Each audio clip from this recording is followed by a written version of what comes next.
BNP Manikganj অবৈধ তফসিল মানি না মানবো না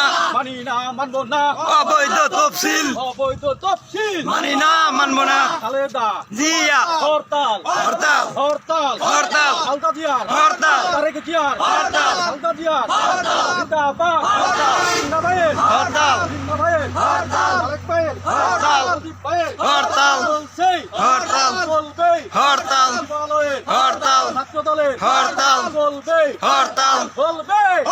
জিন্দাবাদ হরতাল খালেদা জিয়ার হরতাল জিন্দাবাদ হরতাল তারেক ভাইয়ের হরতাল শরীফ ভাইয়ের হরতাল তারেক জিয়ার হরতাল খালেদা জিয়ার চলবে হরতাল চলছে হরতাল চলছে ছাত্র দলের হরতাল চলছে হরতাল অবৈধ তফসিল হরতাল মানি না মানবো না অবৈধ তফসিল মানি না মানবো না মানিকগঞ্জ